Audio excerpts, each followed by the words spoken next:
extremely important milestone.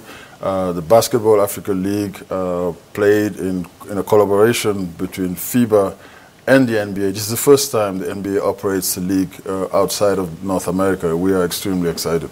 So how's it actually going to work? Well, you know, we're going to build on a club championship that FIBA have been organizing for quite some time, and there will be qualifiers running from September to December, and at the end of these qualifiers, 12 teams will be selected to comprise the Basketball Africa League that is going to be, you know, really everything that the NBA does in terms of how we organize our league in North America, with all the in-arena entertainment, elite-level players coming on the continent to play. Obviously, these teams are going to be mainly made up of national players who are from the particular country where these teams are from, and then some import players, just to make sure we have a very compelling product. It's going to be a lot of traveling, though. I mean, the logistics of something like this, because it's going to be across the continent, is going to be quite a headache, I think. Well, it's exciting. It's a great opportunity, and all the you know, what it's going to do in terms of even beyond what's happening on the court, how it's going to impact economies around the African continent. You think about all the partners we are going to attract in this league. You know, you're talking about fans being able to travel to different African countries, everything that's going to bring from a sports tourism and just have an impact in the economies of these countries. That's what sports, you know, does in the modern era. Okay, so it's going to be privately owned teams in those various different countries. We are building on club championship. There are clubs that exist in these different countries with the national leagues, and I think at the end of the day, those teams are a mixture of, you know, privately owned and some are public.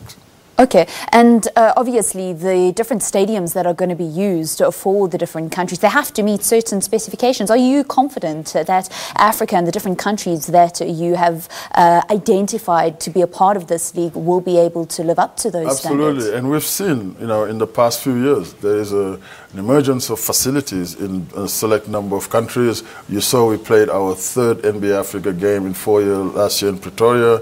At Sun Arena, for example, there's a brand new Dakar Arena that's just was opened last August. There's an arena coming up in Kigali. There's one in Luanda. We have a great place to state in terms of infrastructure to start. Tell us those countries that you guys have earmarked to be a part of the 2020 BAL, and what would be the criteria for other countries also to get involved? There are some countries where we have a long-standing tradition for basketball, and also there's great interest. You know, you're talking about places like Angola, Senegal, Nigeria, you know, Egypt, Tunisia, and others. You know, obviously will come out through this qualifying round that we will play from September to December. And how would other countries get involved? All 54 countries on the continent, under FIBA, they play in different zones. The champions of each of these countries will have a chance to participate in these qualifiers.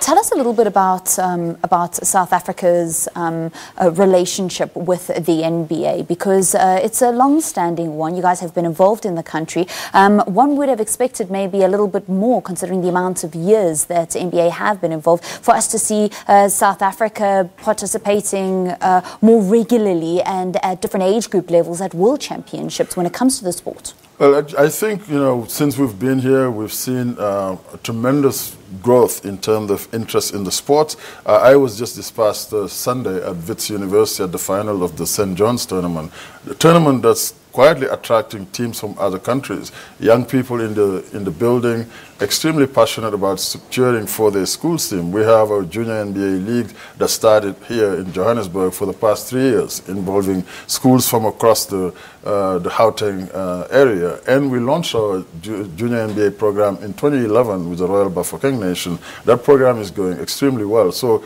talent is emerging. Basketball Without Borders, we've hosted here out of the 16th edition, 14 of them. So the interest is there. Now, what I think is an area of opportunity to make sure that the governing body, you know, really takes up the challenge and make sure that they lead the sport in the right direction. But everything is set. You know, with this league, you know, obviously we're looking forward to welcoming a team from South Africa in the Basketball Africa League starting in January. Is this the first time that the NBA have actually done a collaboration with another major federation in FIBA. Absolutely, and this is happening in Africa. So I think it just speaks to the long-standing relationship that the NBA has with the continent and also how we see the opportunity here to grow the sport, to grow basketball, the #2 sport globally.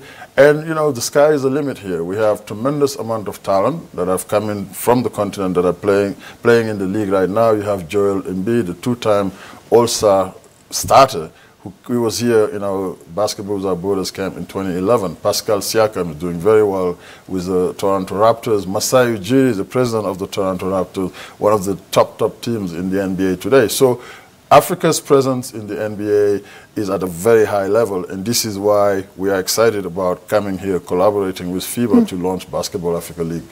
It is going to be incredible. 12 different clubs across the continent in this Basketball Africa League with the two biggest basketball federations that are backing it. Absolutely brilliant. It's scheduled to begin in January 2020. Thank you so much. I know that we'll speak a little bit more about this. Thanks for coming into studio to speak about it. My pleasure. Thank you. Amadou Gallo Fall is the NBA Vice President and Managing Director for NBA Africa.